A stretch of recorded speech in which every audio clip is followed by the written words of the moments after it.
오늘 예수님의 정결 예식과 첫 아들로 바친 내용에 대해서 우리가 말씀을 나눕니다.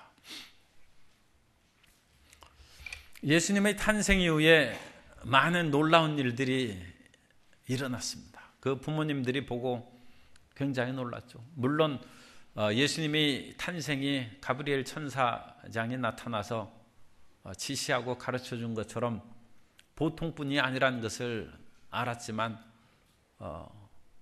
태어나신 이후에 나타난 일들을 보고 과연 이분이 하나님이시구나, 하나님께서 위대한 일을 행하시는구나, 그것을 새삼 깨닫고 놀라게 되었을 것입니다.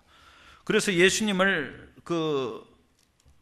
찾아온 목자들에 대해서 우리가 이제 15절부터 20절까지 나와 있는데, 15절에 천사들이 떠나 하늘로 올라가니 목자들이 이렇게 해서 서로 베들레헴에 가서 주님을 찾자 하면서 16절에 빨리 가서 마리아와 요셉과 구유에 누인 아기를 찾았다, 그렇게 말씀하고 있습니다.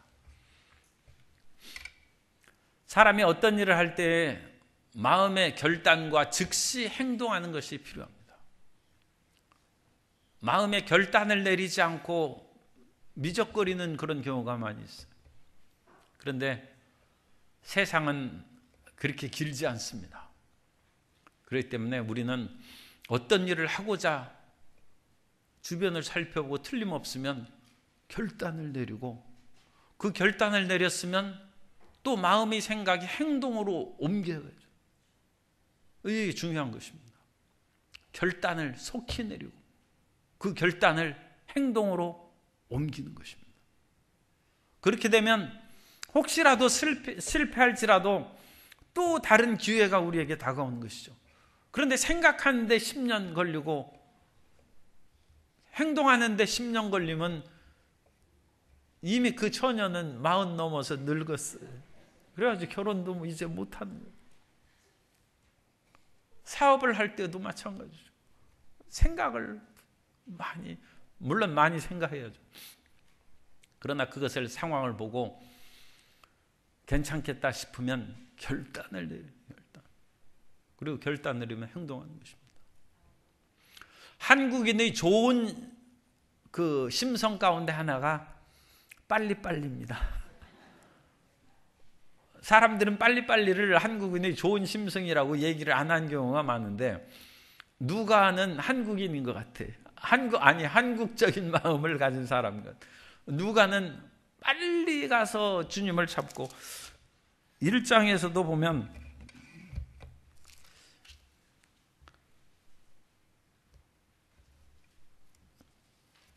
(1장 39절에) 보면 이때 마리아가 일어나 빨리 산골로 가서 유대 한 동네에 이르러. 그래서 이 누가가 빨리라는 단어를 많이 쓰고, 이 빨리라는 단어는 상당히 좋은 의미로 쓰입니다. 주님을 향한 게으르지 않는 열정을 말하는 거죠. 우리가 선을 행할 때는 남에게 구제하거나 자선을 하거나 좋은 일을 할 때는 자꾸 미적거리는 경향이 있습니다. 그러나 우리가 선한 일인 것을 알았으면 그 일을 신속히 수행하는 것이 중요하고, 또 여기에서 그 목자들이 베들레헴에서 마구간에서 태어나신 예수님을 부지런히 찾았다. 그래서 빨리와 찾아서가 한국인의 빨리빨리 그런 열정, 우리 마음 가운데는 열정이죠. 그래서 우리는 모든 일을 빨리 하는 것이 좋습니다. 그런데 식사하는 것은 좀 천천히 하셔도 돼요. 밥은 너무 빨리 드시면 건강에 안 좋다고 그럽니다. 그러니까 그런 것을 제외하고는 우리는 신속한 민족이고, 그 신속한 열정으로 나아가서 50년 만에 경제적인 그야말로 대국을 이룬 것이고, 세계 역사에서 이와 같이 전쟁의 폐허에서, 그리고 35년의 일제강점기의 수탈에서 숟가락까지 다 빼앗긴 민족입니다. 그 민족이 다시 재기하고 살아남는 것은 이 세계 역사에 이런 유례가 없고, 심지어는 우리 모든 나라 사람들이 IMF 때 금을 다 꺼내가지고, 아니 그 아까운 금, 그래가지고 요새 금이 하나도 없어요. 그거 다 나가가지고 막 줄 서서. 그리스는 IMF가 다가왔을 때 그 지식인들과 부유층들이 우리가 왜 돈을 내느냐, 그 사람들은 다 스위스은행에 저금하고 우리가 그리스 아니면 뭐 살지 못하나, 유럽의 다른 나라로 도피해갔다고 그럽니다. 어느 나라가 그러니까 헤어나지를 못하죠, 그 경제 위기에서. 민족적인 이 빨리빨리 하는 것이 물론 단점도 있습니다만 여러 가지 장점이 있고, 특별히 주님을 향해서는 열정을 가지고 빨리 행하는 하나님의 자녀가 돼야 됩니다. 그래서 목자들이 이제 가서 마리아와 요셉과 또 주변에 있는 사람들에게 그 말을 전하죠. 그 말을 전합니다. 그래서 그리스도에서의 복음을 이제 목자들이 전하는 그 얘기입니다. 예수님께서 이 땅에 태어나실, 그리고 오셔서 그야말로 지극히 높은 곳에는 하나님께 영광이요, 땅에서는 하나님의 기뻐하신 사람들 중에 평화의 그 메시지가 천사들에게 의해서 들었고, 그 들은 메시지를 목자들이 이제 전하는 것입니다. 마리아와 요셉이 그것을 듣고 또 얼마나 놀라고 기뻐했겠습니까? 이 복음에 대해서 여러 가지 들을 때 우리는 세 부류의 사람들을 생각할 수 있어요. 18절에 보면 듣는 자가 다 목자들이 그들에게 말한 것들을 놀랍게 여기되, 단순히 놀랍게 생각하는 사람들이 있어요. 그런데 놀랍게 여기는 것으로는 아직 믿음의 단계에 들어간 것이 아닙니다. 광야에서 이스라엘 백성들이 나왔을 때 하나님께서 12명의 정탐꾼을 보내서 그것을 탐지하고 그 땅을 차지하라고 했을 때 그 사람들은 우리가 들어가 보니까 우리는 못 받겠다고 낙담하고 좌절했습니다. 믿음이 없어요.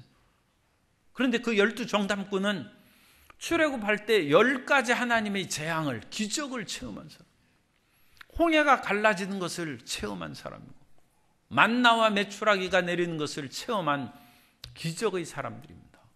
그런데도 불구하고 이 사람들이 믿음을 갖지 못했어요. 하나님께서 우리에게 기적을 주시되 자주 우리에게 나타나시지 않는 것은 하나님이 수천 년 동안 사람들을 대하시면서 그것이 별로 큰 도움이 안 될 수도 있다는 것을 하나님이 아십니다. 우리는 맨날 기적을 달라고 그러는데 그것이 믿음하고 연결이 안 된 경우가 성경에 많이 있습니다. 사람들은 그건 귀 열리고 놀랍게 여기고 그런 거예요. 심지어 베드로조차 예수님께서 부활하셨다는 그 말을 듣고 뛰어가서 몸을 굽으려서 그 예수님을 누이신 무덤이 빈 것을 보았음에도 불구하고 베드로가 놀랍게 여겼다고 했어요. 그리스도 예수의 부활을 믿었다고 성경에 기록되지 않습니다.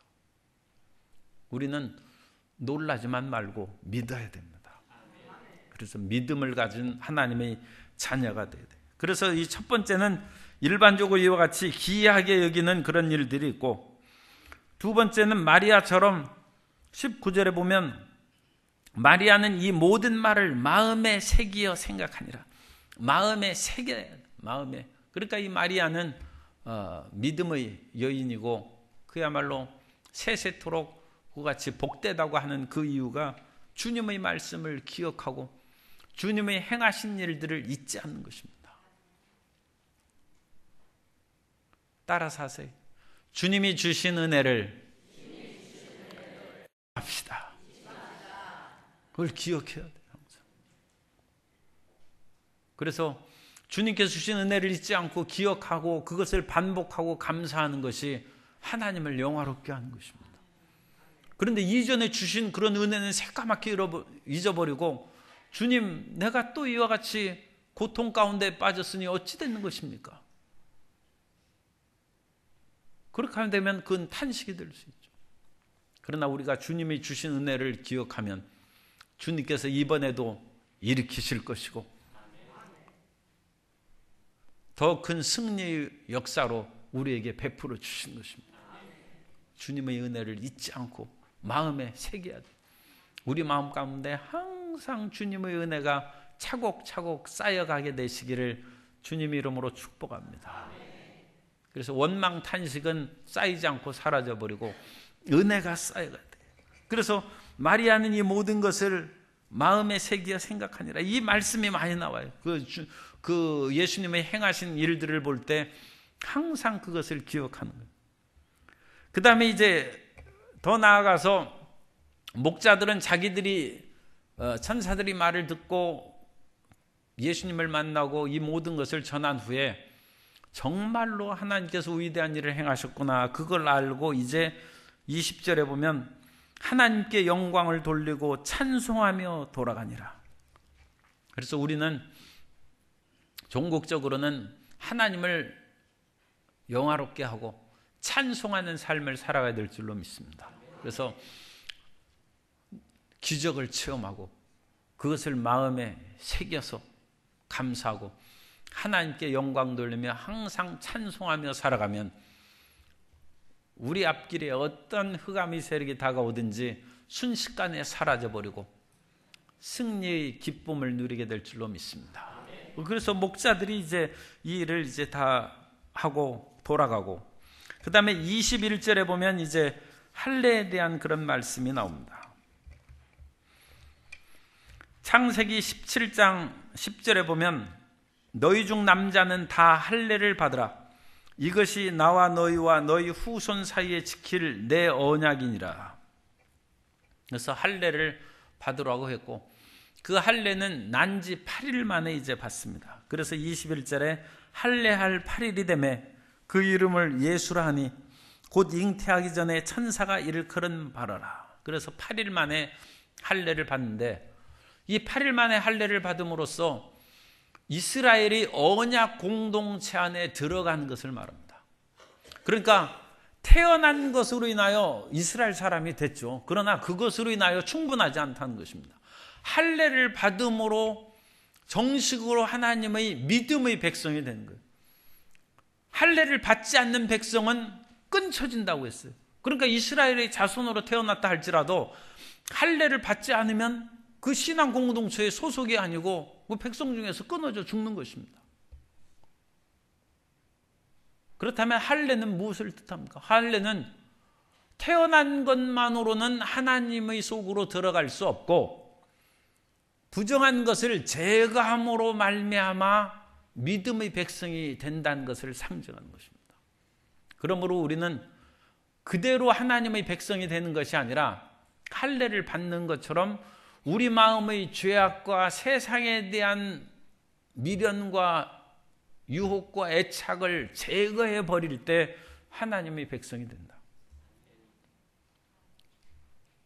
우리가 가진 그대로 주님을 제대로 섬기기는 불가능합니다. 그래서 그 할례를 받을 때 그 포피를 제거해 버리는 것은 심판을 상징합니다. 그것을 없애버리는 거예요. 그러니까 우리 마음 가운데 끊어서 없애버려야 될 것이 있다는 거예요. 우리가 예수님을 믿으면서 가지고 그냥 지나갈 수 있는 것이 있고 도저히 양립할 수 없이 제거해버려야 될 것이 있다는 것입니다. 그래서 할례를 통하여 이스라엘 백성들을 신앙의 백성으로 삼는 것은 예수님을 믿으면서 똑같습니다. 우리 마음 가운데 세상에 대한 애착을 끊어버립니다. 그것을 제거해버립니다. 대속죄일에는 염소를 2마리 이제 해서 한 마리 염소는 하나님께 이제 희생제사로 피를 흘려서 드리고 한 염소는 아사셀의 염소로 저 멀리 광야로 보내서 떨어져 죽게 하는 거예요. 광야 속에 절벽이나 그런 데 떨어져서 죽는 것입니다. 우리 마음 가운데 하나님 앞에 회개함으로써 정결하게 되는 부분이 있고 그건 다시 씻음을 받는 거예요. 깨끗하게. 또 하나 부분은 떠나보내야죠. 그 움켜쥐고 살면 안 되는 것이죠. 그 마음에 그런 세상에 대한 미련과 애착을 멀리 아사셀의 염소로 떠나보는. 옛날에 어떤 분이 이제 그 타지에 가서 금광에서 열심히 일하다가 거기에서 받은 그 금을 가지고 고향으로 돌아오는데 풍랑을 만나가지고 막 배가 요동치니까 이 금덩이를 허리에다 묶었어요. 그래서 이제 띠로 해가지고 금을 넣고 보자기 같은 것으로 묶었어요. 그리고 배가 파손돼서 물속에 뛰어내렸는데 금덩이가 많으니까 가라앉았어요. 그거 풀러야 사는데 그거 풀릴 수 있겠습니까? 이 금덩이 지금 그야말로 한 10년을 모아가지고 그렇게 금을 모아가지고 그걸 고향에 와서 금이 환양해서 행복하게 논 사고 밭 사고 그렇게 살려고 그랬는데 이 금덩이를 허리에 묶었는데 그걸 풀릴 수 있겠습니까? 그러나 안 풀리면 죽는 것이죠. 이 금덩어리 무게가 있는데 그걸 해서 몸이 가라앉는데 어떻게 떠오르겠어요?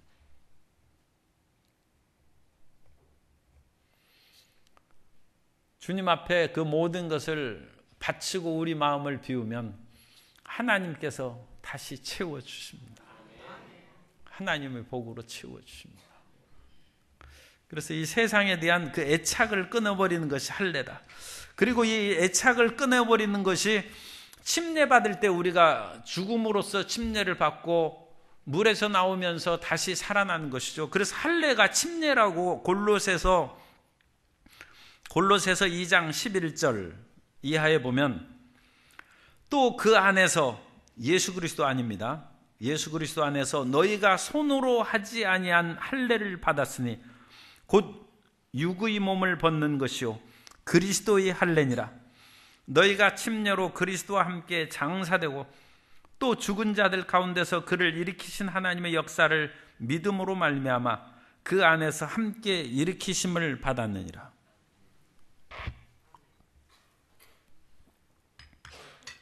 그러므로 이 손으로 하지 않는 할례를 받았다고 말씀하면서 이 손으로 하지 않은 할례가 침례로 그리스도와 함께 장사되고 죽은 것이라는 거죠. 그러니까 이 할례의 의미는 세상에 대한 그 욕심과 미련, 탐욕을, 죄악을 끊어버려. 그리고 그 죄악을 끊어버리면 우리 속에 새로운 기쁨이 솟아나게 될 줄로 믿습니다. 돌 감람나무는 그대로 놔두면 돌 감람나무죠. 그런데 그것을 베어버려야죠. 베어버려서 참 감람나무로 접목을 해야 참 열매를 얻는 것입니다. 그거 놔두고 그대로 두 개 놔두면 하나는 돌 감나무 또 하나는 그 참 열매였죠. 그러니까 그 감도 이제 대봉 큰 감도 있고 이 조그만 그 콩알만한 콩보다는 좀 크죠. 강낭콩만한 감도 있잖아요. 그걸 고염이라고 그러는데 또 그걸 뭐라고 그랬어요? 땡감이라고 그러던가 아니 그 무슨 뭐라고 그러던데. 그러니까 이 고염나무를 잘라버리면 대봉 그것을 접목시켜서 큰 열매를 맺는데 그것을 안 자르면 그 옛날 그 엄지손가락만한 그 열매를 맺는 거죠. 그것도 사실은 그대로 이제 매달려 있다가 겨울에 올 때 눈에서 딱 떨어지면 얼마나 맛있는지 몰라요. 그 가끔 매달려 있다가 까치가 안 먹은 것은 이게 떨어져요. 그래가지고 눈 속에 떨어진 것을 먹으면 정말 아주 대단히 맛있어요. 그런데 우리 할례의 상징이다. 할례. 그래서 예수님은 무죄하시기 때문에 할례를 받을 필요가 없어요. 예수님은 죄가 없어요. 우리와 똑같은 사람으로 태어나셨지만 죄는 없으시니라. 그럼에도 불구하고 우리에게 본을 보여주시는 거예요. 예수님도 할례를 받으셨은즉 우리 마음에도 제거할 것이 있다는 것입니다. 그것을 깨우쳐서 그것을 빨리 시행하는 사람이 복이 있습니다. 뿐만 아니라 예수님은 또 정결 예식을 행하셨어요. 그래서 산모가 자녀를 낳으면 7일 동안 부정하고, 그러니까 그 피가 나오는 것처럼 그것같이 부정하고 33일간 또 부정해서 남자아이를 낳으면 40일간 부정하다고 그랬고, 딸을 낳으면 14일간 이제 유출되는 것처럼 부정하고, 그 다음에 66일 동안 그 부정의 기간을 지나서 80일입니다. 66 더하기 14해서. 그래서 아들을 낳으면 40일 동안 부정하고 딸을 낳으면 80일 동안 부정하라. 그러니까 그때까지는 여기저기 잘 다니지 말라는 그것입니다. 몸이 온전치 못하고, 그러니까 오히려 그 병균이나 그런 데 또 감염될 위험이 있고, 그래서 이 40일의 정결례 기간이 끝난 후에 마리아와 요셉이 예수님을 모시고 이제 그 정결 예식을 이제 행합니다. 그러면 성전 안에 들어가서 여인의 뜰에서 제물을 바치면 그 제물을 이제 니카노르 문이라고 있습니다. 그 성전 여인의 뜰 앞에 있는 문을 니카노르 문이라고 그래요. 그 문 앞에서 제사장이 이제 축복을 하는 거예요. 제사장이 축복할 때 이렇게 해서 편 두 개 해서 딱 하면 하나님께서 이제 당신을 받으시고 복을 주신다.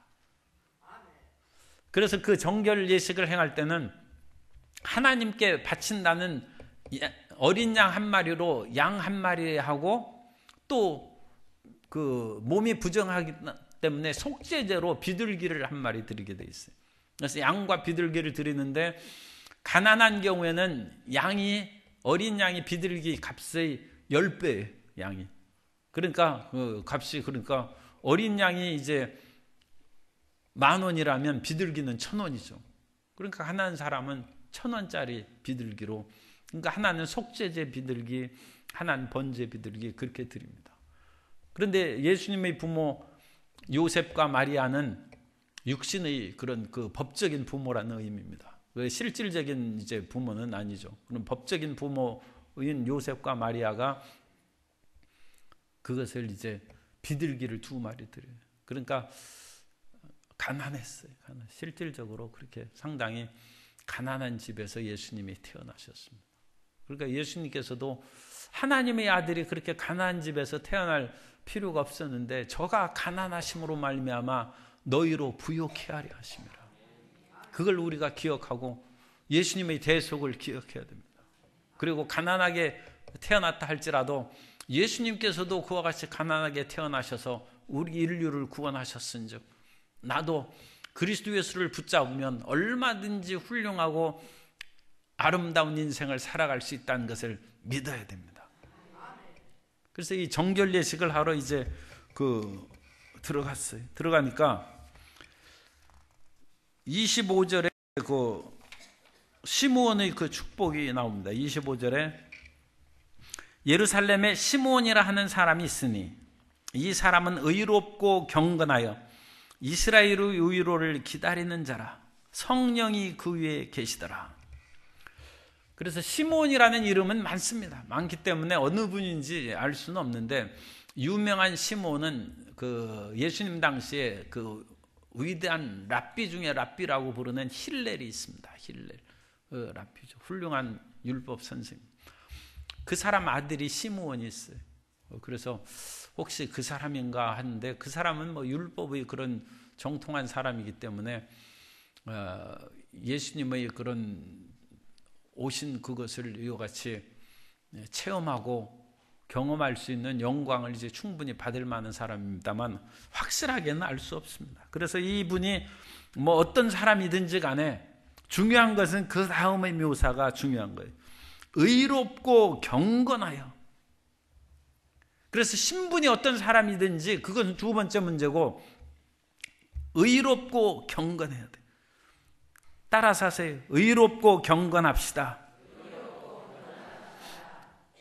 그래서 예수님을 믿는 사람이 의로워야 돼요. 그래서 우리는 예수 그리스도의 은혜로 말미암아 죄 사함을 받습니다. 그래서 그 죄 사함을 그건 굉장히 너무나 말할 수 없이 중요한 것입니다. 그럼에도 불구하고 우리는 의롭게 살려고 또 힘을 써야 돼요. 우리가 아무리 의로워도 우리 의로는 천국 못 갑니다. 주님의 십자가의 대속의 의로 우리는 천국 가는 것입니다. 그러나 하나님의 복을 체험하려면 시므온처럼 메시아를 만나고 주의 영광을 체험하기 위해서는 의롭게 살아야 되고 생활에 있어서 경건하게 살아야 돼요. 깨끗하고 다른 사람이 보기에 저 사람은 정말로 참되고 올바르다, 경건한 것이죠. 하나님께서 이런 시므온에게 은혜를 주셨어요. 그리고 이 시므온은 이스라엘의 위로를 기다리는 자라. 이스라엘의 메시아가 오고 구원의 역사가 이루어진다는 것을 기다리는 사람이다. 이사야 처녀가 잉태하여 아들을 낳으리니 그 이름을 임마누엘이라 하리라. 그 말씀을 예언한 지 700년이 지났어요. 이사야가 예언했으면 좀 금방 이루어져야죠. 100년이나 200년 뒤에. 또 예수님께서 베들레헴에서 태어나신다는 그런 예언, 미가 예언이 있었는데 미가도 이사야하고 거의 동시대입니다. 700년이 지났어요. 그 사이에 유다는 망했어요. 나라가 망했어요. 포로에서 또 돌아왔어요. 그런데도 불구하고 이렇다 할 만한 일이 없었어요. 그러다가 알렉산더 대왕이 쳐들어와서 또 온 그 유다와 팔레스타인이 다 알렉산더의 그 통치하에 들어간.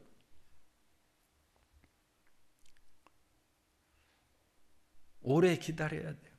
하나님을 믿고 우리가 예수님을 믿고 성령을 받은 것이 확실하다면 어떠한 일이 있어도 낙심하지 말고 끝까지 기다리는 성도 여러분 되시기를 주님 이름으로 축원합니다. 그래서 믿다가 그만두면 안 돼.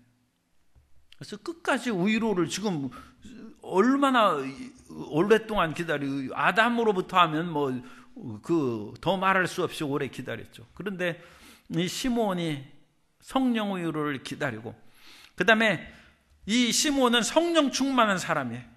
끝까지 기다리는 믿음뿐만 아니라 성령이 그 위에 계시더라. 그가 주의 그리스도를 보기 전에는 죽지 아니하리라. 그래서 성령의 위로가 있는, 항상 성령님을 인정하고 환영하고 모셔드리고 의지하며 살아가게 되시기를 바랍니다. 그래서 성령이 인도하시는 대로 살아가면 문제가 없어요. 아침에도 하나님 오늘의 생활을 주님께서 이끌어 주옵소서, 그렇게 기도하고, 낮 동안에 일어난 일들 가운데서 주님 이 일을 어떻게 결정해야 되겠습니까? 주님 인도하여 주옵소서 해서 그 마음으로 기도하고 그 다음에 믿음으로 나아가는 거예요. 그러면 그 길로 나아간 것으로 그게 대부분 맞습니다. 그런데 그런 그 마음에 담대함이 없는 사람이 많이 있어요. 하나님 앞에 기도하고 나아가야지, 기도하고 하나님 손잡아 주십시오 하고 그러면 천사가 손잡아서 이끌어 줄 때는 가끔이지 그렇게 자주 있지 않아요. 그러면 아무것도 못하는 거예요. 믿음으로 나아가는 겁니다. 믿음으로. 그래서 항상 성령님의 인도하심을 구하고 전진하는 것입니다. 전진하는 것이다. 주의 그리스도를 보기 전에는 죽지 아니하리라 하는 성령의 지시를 받았더니 29절, 주제여 이제는 말씀하신 대로 종을 평안히 놓아 주시는도다. 시므온의 인생관을 여기서 봅니다. 시므온은 그리스도를 만나는 그 삶의 목적을 가지고 하루하루를 보내고 있습니다. 우리는 지금 무엇을 매일매일 바라고 살아가고 있습니까? 자녀들이 공무원 시험 합격하는 걸 기다리고, 결혼하는 거 기다리고, 또 집이 평안하고 어디 아파트로 이사 가고 싶으세요? 아니면 그 빌라로 또 이사 가십니까? 그런 것이 하나하나의 그런 목표입니다. 목표인데 그런 목표 위에 우리는 그리스도의 뜻을 수행하는 인생관을 가져야 돼요. 시므온이 어떤 생활을 했는지는 구체적으로 안 나타나 있죠. 그런데 시므온은 성령의 음성을 듣고 아기 예수님이 성전에 들어오신다는 그 마음의 감동을 받았어요. 그래가지고 성전으로 들어오는 거예요. 누가 휴대전화해서 들어온 것이 아니라 성령께서 가르쳐 주신. 그래서 거기에서 아기 예수님을 시므온이 만난 거예요. 그리고 아기 예수님을 딱 만날 때 예수님께서 정결 예식으로 왔기 때문에 다른 사람도 있었을지 모르죠. 그러나 예수님을 보고 메시아인 것을 성령의 지시로 깨닫는 것이죠. 그래서 주님, 이제 내가 그리스도를 만났은즉 내 인생의 그 모든 목표가 끝나고 이 그리스도를 만났다는 것을 오늘 예언하고 증언함으로써 자기 임무가 완수되는 것입니다. 예수님 안에서 우리의 삶의 분명한 목표가 세워지고 그것을 이루어 가시는 성도 여러분 되시기를 바랍니다. 이게 우리 인생의 그런 변할 수 없는 중대한 그런 의미입니다. 그러면 그것을 이루기에 주님께서는 여러 시간의 과정 가운데 삶의 복도 주시고 우리의 삶의 문제도 해결해 주시고 그래야 이 축복의 정점으로 우리를 이끌어 주실 줄 믿습니다. 그래서 시므온이 이 모든 것을 성령의 지혜와 능력으로 그것을 알고 내 눈이 주의 구원을 보았사오니 이는 만민 앞에 예비하신 것이요 이방인을 비추는 빛이요. 이방을 이제 어둠 가운데 있는 이방을 비추고 주의 백성 이스라엘에게 구원의 영광을 드러내는 것이죠. 그 갑자기 시므온이 나타나서 또 부모들이 깜짝 놀라는 거예요. 이 위대한 놀라운 그리스도 예수의 증언을 이제 시므온이 하는 것입니다. 놀랍게 여기더라. 그리고 나서 이제 34절에 그 가정에 대해서도 부모에 대해서도 얘기합니다. 시므온이 그들에게 축복하고 그의 어머니 마리아에게 말하여 이르되 보라 이는 이스라엘 중 많은 사람을 폐하거나 흥하게 하며 비방을 받는 표적이 되기 위하여 세움을 받았고 예수님은 믿는 사람에게 구원을 주고 믿지 않는 사람에게는 심판입니다. 그러니까 그 전까지는 지옥과 천국이 아직 유보 상태에 있었어요. 그러나 이제 예수님하고 딱 부딪히면 결판이 나는 거예요. 예수님을 믿느냐 안 믿느냐 왜 결판이 나는 것이죠. 믿으면 구원받고 천국의 백성이 되는 것이고 안 믿으면 폐함을 받고 버림받는 것입니다. 그 전에 다른 선지자라든지 일반 주의 랍비들이 얘기하는 그런 것으로는 아직 확정적이 않아요. 결정적이 않아요. 그런 말씀을 전하는 것이 부족할 수도 있고 그런 능력에 있어서 좀 부족한 것도 있을 수 있어요. 그러나 이제 예수님께 부딪히면 그건 끝나는 것입니다. 예수님을 믿으면 흥함하고 예수님을 안 믿으면 패하게 된다는 것입니다. 그래서 그 예수님의 그런 거. 예수님 앞에 나오면 빛이냐 어두움이 이제 선명하게 갈라지는 것이죠. 그래서 우리가 예수님을 증거할 때 이 점을 우리가 항상 깊이 생각하면 기도를 많이 해야 됩니다. 기도를 많이 하고 신중하게 접근해야 됩니다. 예수님을 증거해서 그 듣는 사람이 그것을 받아들이지 않으면 그건 끝나는 거예요.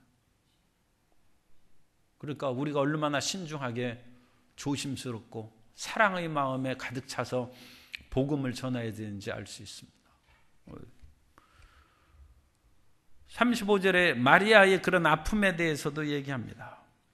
또 칼이 내 마음을 찌르듯 하리니 이는 여러 사람의 마음의 생각을 드러내려 함이니라 하더라. 마리아의 고통, 여기서 마음이라는 것은 심장을 말합니다. 심장. 칼이 내 심장을 찌를 것이다.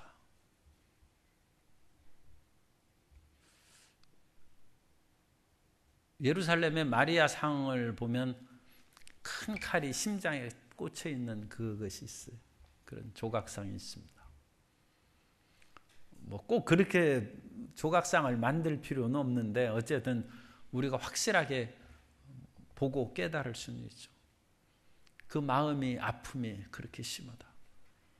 그러니까 자기 육신의 몸에서 태어난 예수님이 십자가에 못 박혀 돌아가시는 것을 그 마리아가 봅니다. 그러니까 그 마음이 칼로 찌르는 것이죠.